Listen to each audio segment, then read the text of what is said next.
अदल व इंसाफ और फ़िक़ा परस्ती के ख़िलाफ़ एक मजबूत सिपाही का साथ देकर MIM को जिताना चाहिए। कितनी सीट MIM जीत रही है? 100% सीटें इंशाअल्लाह हम जीत रहे हैं। जो माहौल है आप लोग भी अच्छी तरह वाकिफ़ हैं। आज बैरिस्टर असदुद्दीन जैसा कदावर एक लीडर हमारे दरमियान में खड़ा हुआ है। गुजरात का दंगा जरूर किया है बीजेपी ने, हम उसे कभी माफ़ नहीं कर सकते, लेकिन बाबरी मस्जिद तोड़ने से पहले ताला तुड़वाने और मूर्ति बैठाने का काम इसी कांग्रेस के लोगों ने किया है। कांग्रेस के लोगों का दोगला चेहरा आप देख रहे होंगे कि कांग्रेस के लोग एक तरफ हिंदुत्व को भी आवाज़ दे रहे हैं। तेलंगाना के जिम्मेदारों को अक़लियत के फलाह के बारे में फ़िक्रमंद लोगों को, दलितों के इंसाफ की तलब रखने वाले लोगों से पैगाम देता हूँ कि पूरे मुल्क में आज दलितों की, कमज़ोरों की, मजलूमों की और अक़लियतों की एक मुनसिफाना आवाज़ है। उसका नाम है मजलिस इत्तेहादुल मुस्लिमीन, उसका नाम है बैरिस्टर असदुद्दीन ओवैसी, उसका नाम है अकबरुद्दीन ओवैसी। इसलिए ये इलेक्शन सिर्फ तेलंगाना का इलेक्शन नहीं है, बल्कि पूरे मुल्क के मजलूमों की नज़र इस पर लगी हुई है। इसलिए पूरे मुल्क में अदल व इंसाफ और फ़िक़ा परस्ती के ख़िलाफ़ एक मजबूत सिपाही का साथ देकर MIM को जिताना चाहिए। दूसरी बात यह है कि इस हल्क़े नामपल्ली में चूँकि बिहार के जो इंचार्ज हमारे रहे हैं भाई जनाब मोहम्मद माजिद हुसैन साहब, वो यहाँ पर पूरे मुल्क में सबसे कम उम्र के मेयर भी रहे हैं, 3 बार के कॉरपोरेटर भी रहे हैं और उनके खिदमात बड़े नाकाबिल फरामोश हैं।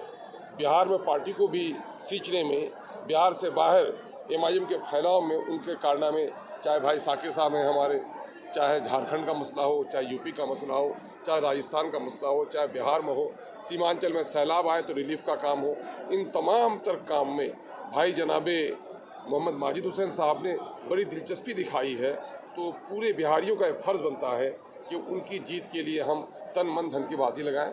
मैं बिहार के गैर मुकीम हैदराबादी भाइयों से कहने आया हूँ कि आप जितनी इज़्ज़त के साथ यहाँ रोज़ी कमाते हैं, जितने अमन व सुकून के साथ आप यहाँ रहते हैं, अपनी तहजीबी शनाख्त के साथ आप रहते हैं, जितना बेफिक्र होकर रहते हैं और जितनी अपनायत का एहसास आपको होता है, आप दिल्ली में भी जाएँ, आप बॉम्बे में भी जाएँ, ये चीज़ें आपको वहाँ नहीं मिल पाएंगी। इसलिए आप पर यह कर्ज़ है, आपका ये फरीज़ा है कि आप अपना एक एक वोट ही नहीं दें, बल्कि तन मन धन की बाजी लगाकर MIM को जिताएं। MIM का जीतना जितना बिहार यहाँ तेलंगाना में ज़रूरी है, उतना ही बिहार के लिए ज़रूरी है, उतना यूपी के लिए ज़रूरी है। चूँकि ये तनावर दरख्त जो MIM के नाम से है, बैरिस्टर असदुद्दीन ओवैसी के नाम से है, अकबरुद्दीन ओवैसी के नाम से है, उसकी टहनियाँ पूरे मुल्क में फैल रही हैं, लेकिन उसका तना, उसकी जड़ें हैदराबाद में है। इन जड़ों की हिफाजत करना हैदराबादियों की जिम्मेदारी है। इस वक्त हमारे नौजवानों को आंखें खोल कर देखना चाहिए। बीजेपी और कांग्रेस एक होकर लड़ रही है और जो कांग्रेस कहती है कि हम मुसलमानों के हितैषी हैं, देखो जरा 119 लोग असेंबली सीट में सिर्फ 6 जगह उन लोगों ने मुस्लिम उम्मीदवार खड़े किए हैं, और वो भी जहां पहले से ही 7 उम्मीदवार जीते हुए हैं MIM के। तो वो इजाफा करना चाहिए, उससे कम जगहों पर सीट दिया और उन जगहों पर दिया जहां हमारे नुमाइंदे पहले काम कर रहे हैं। तेलंगाना के दूसरे हिस्सों में जहाँ अक़लियतों की खातिर खा आबादी है, इन्होंने नहीं दिया।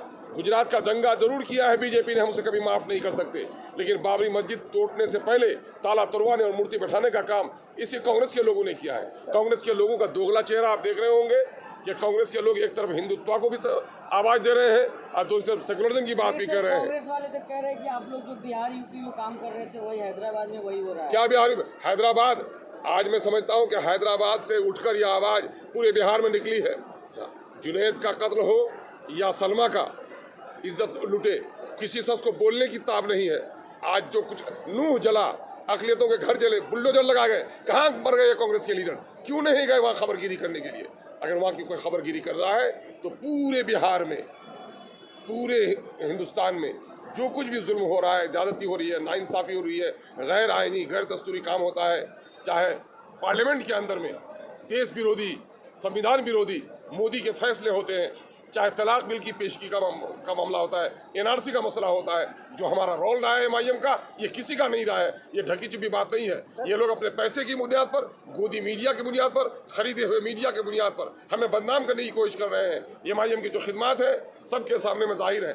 MIM ने हैदराबाद को जैसे संवार कर रखा है। आज लखनऊ में ये तहरीक नहीं उठ सकी, दिल्ली में तहरीक नहीं उठ सकी, कलकत्ता में तहरीक नहीं उठ सकी, तो अक़लियतों का बुरा हाल है। आज यहाँ अक़लियतों को और दलितों को और फसाद से इलाका अगर बचा हुआ है तो इसमें कांग्रेस का का नहीं बल्कि MIM का बड़ा रोल है, जिन्होंने इस शहर को हम लोग सुकून बख्शा है। सर कांग्रेस कहती है कि आप TRS BJP और MIM देखिए, नाटो खेल रही है। ये क्या नाटो सुनिए, मामला ये है कि जिन लोगों ने गुजरात से पहले दंगा किया है भागलपुर में, जिन्होंने नीली में फसाद किया है, जिन्होंने टाटा के नाम पर हमारे नौजवानों को गिरफ्तार किया है, जिसने आतिफ और साजिद के बहते हुए लोगों का इंसाफ नहीं दिया है, वो कांग्रेस इस तरह की बात कहेगी? वो कांग्रेस चूंकि मुस्लिम वोट को रखेल बनाकर रखना चाहती है, इसके दरमियान में क़यादत खड़ी होने के लिए नहीं देना चाहती है।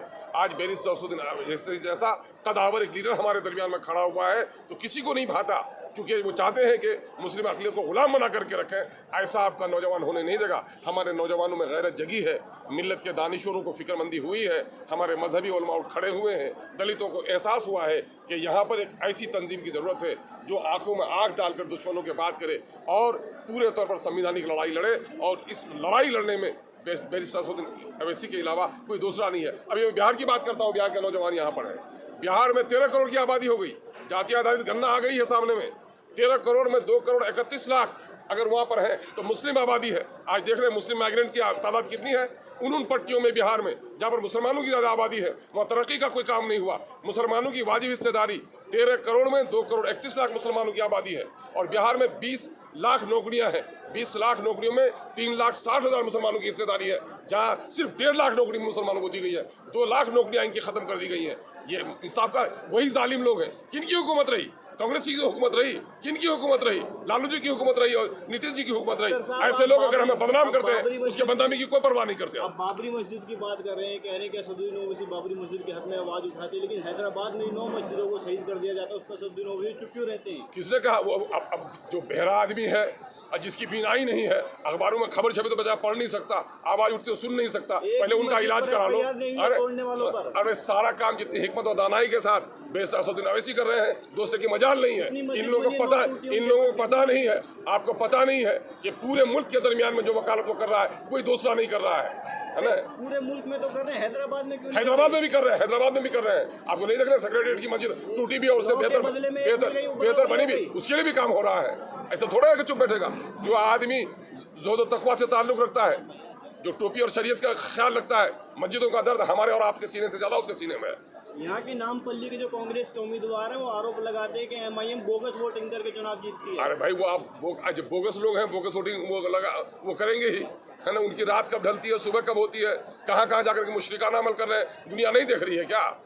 ये देख लीजिए, गाड़ी हादसे से 2-4 पैसेंजर्स की नहीं होती है, ड्राइवर की वजह से होती है। और जो शख्स उनका समाजी जो किरदार रहा है और हमारे लीडर का किरदार रहा है, आप तौल लो। अगर आपके पास कोई पैमाना है, चाहे अवामी खिदमत हो, चाहे ज़ोद व तक़वा हो, चाहे सराफत हो, चाहे अखलाक हो, चाहे लोगों के दुख दर्द में शामिल होने वाला हो, अगर वो जनाबे मोहम्मद माजिद हुसैन साहब का पासंग भी छेड़ जाएगा तो मैं कहूँगा आपकी बात। सर एक चीज़ बताइए, क्या TRS की गाड़ी असदुद्दीन ओवैसी साहब के हाथ में है? मैं कह रहा हूँ कि हम बादशाह गर्वी हैं और जो लोग हमारे लोगों के लिए काम करेगा उसकी हम हिमायत करेंगे, उसमें दिक्कत की क्या बात है? सर राहुल गांधी भी आरोप लगा रहे हैं कि ये परिवारवाद की पार्टी है। राहुल गांधी उसी परिवार के लेजन में है। गांधी परिवार से निकाल दो तो राहुल कहाँ खड़ा रहेंगे, उनको एहसास भी है क्या? सर आप घूम रहे हैं यहाँ पे हैदराबाद में, क्या माहौल लग रहा है? 9 सीट में कितनी सीटें MIM जीत रही है? 100% सीटें इंशाल्लाह हम जीत रहे हैं। जो माहौल है आप लोग भी अच्छी तरह वाकिफ़ हैं। जो करंट में देख रहा हूँ, जो जज्बात देख रहा हूँ, मैं यकीन के साथ कह रहा हूँ कि इंशाअल्लाह रहमा आने वाले 30 नवंबर को जो चुनाव होने वाला है, और 3 दिसंबर को जो रिज़ल्ट आएगा, एक तारीख़ी फतह से हम किनार होंगे सारे कैंडिडेट्स हमारे इंशाअल्लाह। सर पिछले चुनाव में 8 में से 7 जीत के आई थी, इस पर 9 पे लड़ रही है, कितनी सीट जीत के? इंशाअल्लाह अल्लाह की ज़ात से उम्मीद है कि 9 की 9 सीट हम जीतेंगे इंशाअल्लाह।